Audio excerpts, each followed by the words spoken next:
Père, ce matin, donne clarté à mes propos. Que notre intelligence soit ouverte pour comprendre ce que tu veux nous dire. Que nos cœurs soient disposés pour recevoir ce que tu as prévu. Que notre être tout entier, Seigneur, garde le regard fixé sur toi.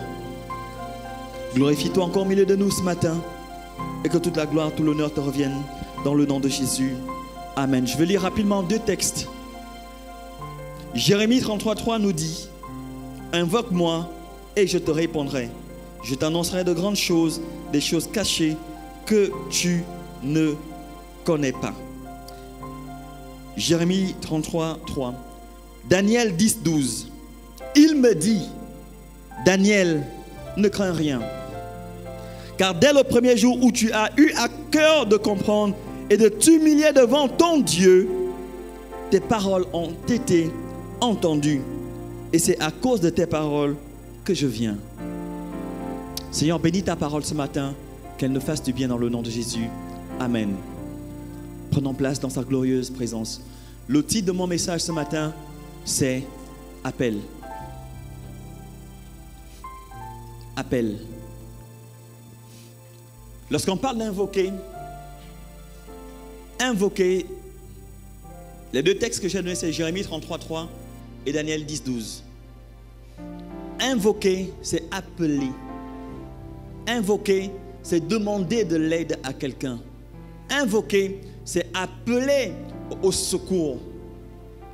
Jérémie 33,3 nous dit: invoquez-moi et je vous répondrai. Parfois, ce qui pose problème lorsque nous marchons avec le Seigneur, c'est qu'il arrive parfois que nous coupions certaines parties des versets. Plusieurs personnes prennent la partie et je te répondrai. Enfin, je te répondrai, oubliant qu'avant que Dieu ne réponde, il faut qu'il y ait une invocation. Pour que Dieu te réponde, il faut bien que tu lui dises quelque chose. Pour que Dieu te réponde, il faut bien que tu lui parles d'une façon ou d'une autre. Si Dieu parle le premier, c'est qu'il a une instruction à te donner. Si Dieu parle le premier, c'est qu'il a une recommandation à faire. Si Dieu parle le premier, il a quelque chose à te dire. Mais pour que Dieu te réponde, il faut que tu t'adresses à lui. Et c'est ça, en réalité, une des choses pour laquelle la prière est ce qu'elle est. Appelle et je te répondrai. Une autre façon de dire: invoque-moi et je te répondrai. Le fait que nous ayons le « et » nous laisse comprendre qu'il y a un lien entre l'invocation et la réponse. Il y a un lien entre l'appel et le retour à notre appel. Nous sommes parfois frustrés lorsqu'on appelle et puis la personne est sur répondeur ou la personne est indisponible. Parce que nous nous attendons à ce qu'il y ait une réponse. Ça veut dire que dans nos prières, nous devons nécessairement attendre qu'il y ait la réponse. Parfois, Dieu nous a déjà répondu, mais parce que nous sommes concentrés à parler. Avez-vous déjà eu affaire à des gens, à quelqu'un avec qui vous êtes en train de parler? Sauf que pendant que vous parlez, la personne parle en même temps.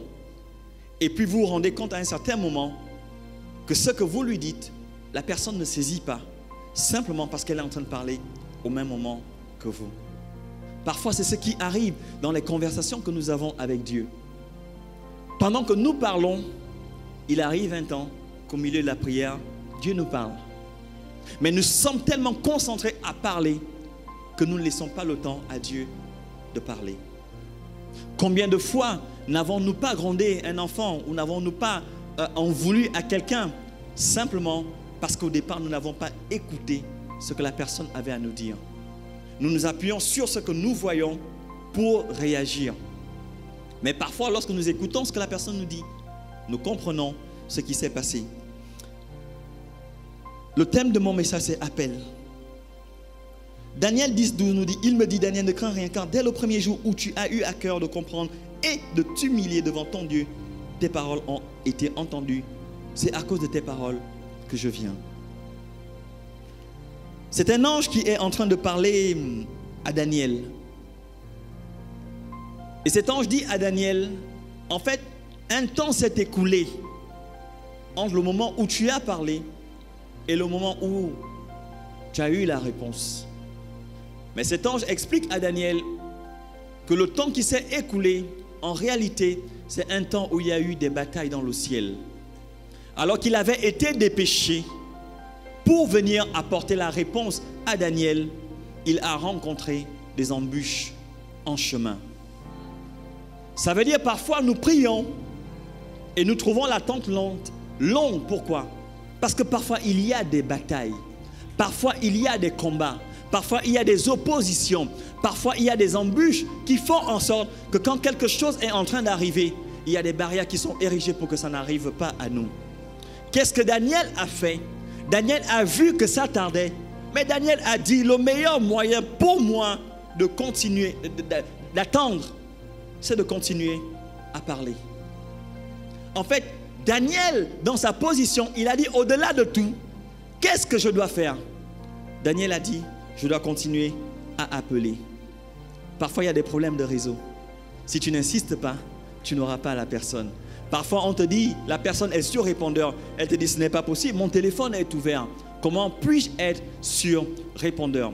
Nous sommes dans la série Code Rouge. Quand on parle de série, c'est un ensemble d'éléments, un ensemble d'événements, en fait, qui s'enchaînent et qui sont liés les uns aux autres. Série Code Rouge, pourquoi nous parlons de Code Rouge? Nous parlons de Code Rouge. Le Code Rouge est un code d'urgence. C'est un code d'alerte. C'est un code dans une situation critique. C'est un code qui est déclenché, qui est enclenché dans une situation délicate, dans une situation qui peut être parfois dangereuse ou périlleuse.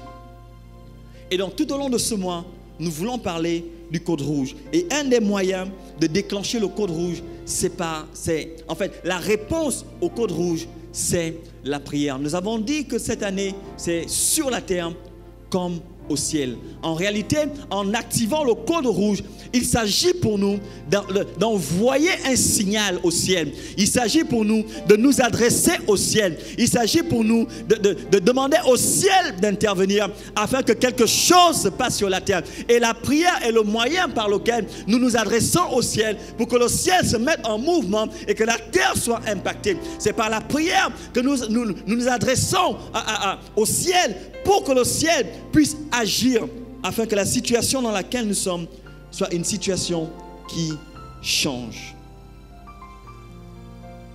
La prière est un des moyens par lesquels nous déclenchons l'action de Dieu. Daniel s'est retrouvé en difficulté. Qu'est-ce que Daniel a fait? Daniel a appelé. Je vous pose une question ce matin. Quand quelqu'un est malade, qui appelle-t-on? On appelle un médecin. Donc, quand quelqu'un est malade et quand il ne peut pas se déplacer, nous appelons une ambulance. Quelqu'un a-t-il déjà vu une ambulance chez lui sans qu'il ne l'ait appelée? Est-il possible que l'ambulancier, que l'ambulance se présente devant chaque maison en cognant, en demandant « Bonjour monsieur, bonjour madame, est-ce qu'il n'y a pas de malade chez vous aujourd'hui ?» Est-il possible que l'ambulance fasse le tour des quartiers simplement pour voir s'il n'y a pas de malades? Il faut qu'il y ait un appel. L'ange dit à Daniel, c'est à cause de tes paroles que je suis arrivé. L'ange dit à Daniel, c'est parce que tu as appelé que je suis venu. Si tu n'avais pas appelé, je ne serais pas venu. C'est parce que tu as appelé que Dieu m'a délégué. C'est parce que tu as appelé que Dieu m'a envoyé. C'est parce que tu m'as appelé que le ciel s'est mis en mouvement pour que le ciel puisse intervenir sur la terre. C'est parce que tu as lancé cet appel. Il a été entendu. Il y a un code rouge qui s'est allumé. Et Dieu a dit, Daniel sur la terre est en train de prier en ce moment. Va, apporte-lui la réponse. Est-ce que Dieu ignorait la situation de Daniel? Est-ce que Dieu ne voyait pas ce qui se passait? Est-ce que Dieu ne voyait pas qu'il y avait danger pour Daniel et tous les autres? Dieu voyait cela. Mais il a fallu que Daniel appelle. Il a fallu que Daniel insiste. Il a fallu que Daniel continue à appeler. Je dis, quand tu as un appel urgent et que tu n'as pas de crédit, tu sortiras pour aller emprunter de l'argent. Quand tu as un appel urgent à émettre et que tu ne peux pas appeler, tu n'as pas de téléphone, tu chercheras quelqu'un qui a un téléphone, même un passant, en lui disant, j'ai un souci, puis-je emprunter votre téléphone? Appelle. Il faut que tu appel. La prière est un appel. Nous appelons le ciel afin que le ciel puisse intervenir sur la terre. Nous appelons le ciel pour que le ciel puisse se mettre en mouvement. Nous appelons le ciel pour que les entités qui sont dans le ciel descendent sur la terre. C'est pourquoi nous parlons de la prière. L'image que vous devez avoir de la prière, c'est l'image d'une scie que nous avons avec un bois. Vous savez que pour couper du bois, il faut plusieurs coups de scie. Si tu espères, si tu t'attends à ce que le bois se coupe au premier coup, tu vas te décourager et tu vas t'arrêter. Pour que le bois soit coupé, il faut plusieurs coups de scie, jusqu'à ce que le bois soit enfin coupé. Et donc la prière, il faut insister dans la prière. Et c'est ce que Daniel a fait. Daniel n'a pas attendu la réponse dans la distraction. Daniel n'a pas attendu la réponse dans la fête. Daniel a dit, il est possible qu'il y ait des interférences. Le réseau ne passe pas bien. Qu'est-ce que je fais? J'appelle.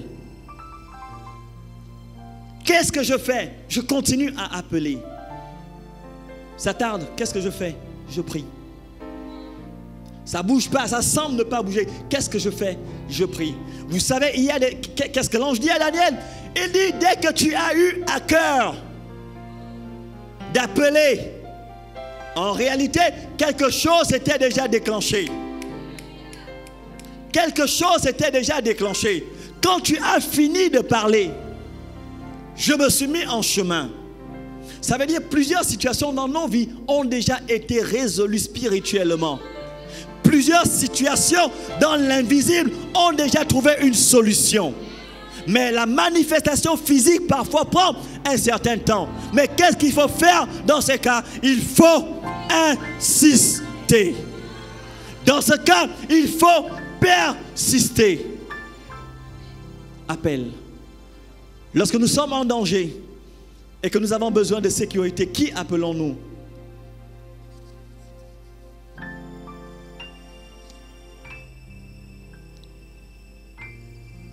Dans les conditions normales.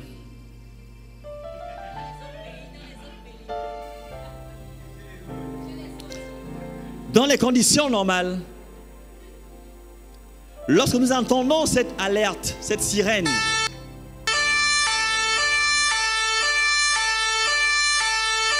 nous savons que c'est la police qui se déplace. Mais quel est l'effet que cette sirène produit? Elle produit des effets. Le premier effet, c'est de rassurer celui qui a appelé. Le deuxième effet, c'est de faire peur celui qui représente la menace. Je dis, quand tu pries le Seigneur, quand tu invoques le Seigneur, quand tu lances l'appel, quand la réponse de l'appel arrive, l'appel, la réponse à cet appel vient te rassurer. Mais en même temps, s'il y a des situations, des circonstances, s'il y a des entités qui sont responsables, lorsque cette sirène retentit, elles n'ont pas d'autre choix que de s'enfuir. C'est la raison pour laquelle, quand tu es dans une situation compliquée, tu dois insister. Parce qu'il faut que ton appel aboutisse. Tu dois insister parce que tu dois joindre le ciel. Tu dois insister pour que ton appel puisse atteindre le destinataire. Tu dois appeler. Ce matin, je te dis appelle. Dis à celui qui est à côté de toi, appelle. Je dis, parfois nous sommes tentés de pleurer. Parfois nous sommes tentés de passer de maison en maison, expliquer nos situations. Ça peut te faire du bien, mais appelle. Ça peut te soulager, mais appelle. Ça peut, d'une certaine façon, te consoler, parce que parfois on a besoin d'entendre certaines paroles. Dans la difficulté, on a besoin de voir certaines personnes. Dans la difficulté, on a besoin que quelqu'un nous touche l'épaule. On a besoin que quelqu'un nous prenne dans ses mains. Ça peut te faire du bien, mais n'oublie pas, appelle. Appelle. Quand il y a le feu, qui est-ce que nous appelons? Sans même savoir que ce sont eux, il suffit qu'on entende la sirène pour savoir qu'il s'agit des pompiers. Le pompier ne peut pas se déplacer s'il n'y a pas eu un appel.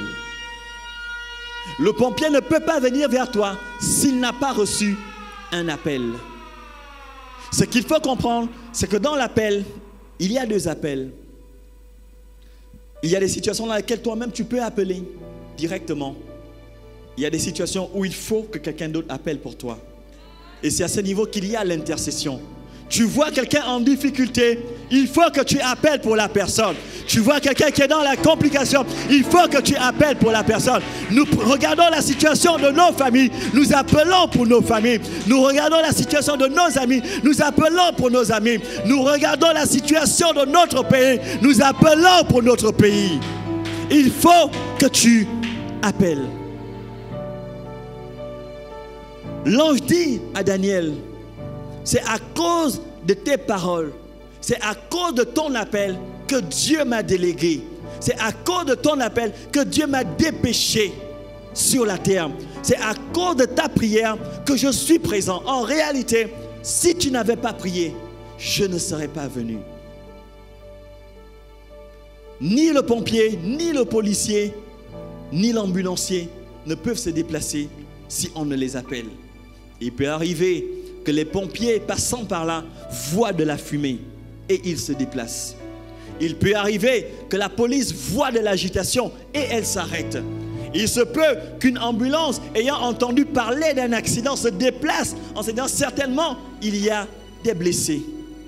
Mais dans le principe, il faut qu'on les appelle. C'est pourquoi nous parlons de la prière. C'est un appel que nous lançons à Dieu. C'est un appel que la terre lance au ciel. Et lorsque la terre appelle le ciel, assurément, il y aura une réponse. La réponse peut prendre du temps, mais nous devons insister dans cet appel. Est-il possible que la réponse n'ait pas arrivé parce qu'il y a une bataille dans le ciel? S'il y a une bataille dans le ciel, il faut que tu restes en position. Plusieurs personnes, après avoir prié, passent à autre chose. Après avoir prié, oublient même ce qu'elles ont dit. Plusieurs personnes, parfois, après avoir prié, se détournent de celui à qui ils se sont adressés. Vous est-il déjà arrivé d'appeler quelqu'un une fois, deux fois, trois fois? La personne ne décroche pas, vous déposez le téléphone. Vous déplacez un moment et quand vous revenez, vous trouvez des appels en absence. Est-il possible que quand Dieu nous appelle, nous rappelle, nous ne serons pas présents? Est-il possible que quand la réponse arrive, nous ne sommes pas dans les dispositions ou les conditions qu'il faut pour recevoir la réponse? Est-il possible que Dieu a déjà répondu et a donné la direction, mais que nous ne suivons pas ces directions? Parfois nous prions, Dieu répond. Il dit, va à gauche. Et nous allons à droite. Et quand nous sommes à droite, nous disons, mais Dieu, toi aussi tu tardes depuis là. J'ai prié, j'ai jeûné, j'ai fait les offrandes. Depuis où est-ce que tu es? Parfois le problème ce n'est pas où Dieu est, c'est où nous sommes. Dieu entend-il les prières? Oui, Dieu entend les prières. Dieu répond-il aux prières? Oui, Dieu répond aux prières. Si ça marche pour l'autre, ça marche pour moi. Il faut simplement que tu appelles. Dis encore à ton voisin, appelle. Alors que nous sommes là ce matin et le temps qui nous reste, j'aimerais que nous puissions appeler le ciel. Qu'on ne bip pas, mais qu'on appelle. Qu'on ne fasse pas un WhatsApp, mais qu'on appelle. Que chacun, selon sa condition, sa position, puisse appeler Dieu ce matin, puisse parler à Dieu ce matin. Chacun a sa situation. Quelqu'un appellera pour sa santé. L'autre appellera pour son travail. Quelqu'un d'autre appellera pour ses affaires. Quelqu'un d'autre appellera pour son frère, pour son père ou pour sa mère. Mais ce matin, j'aimerais t'inviter à appeler.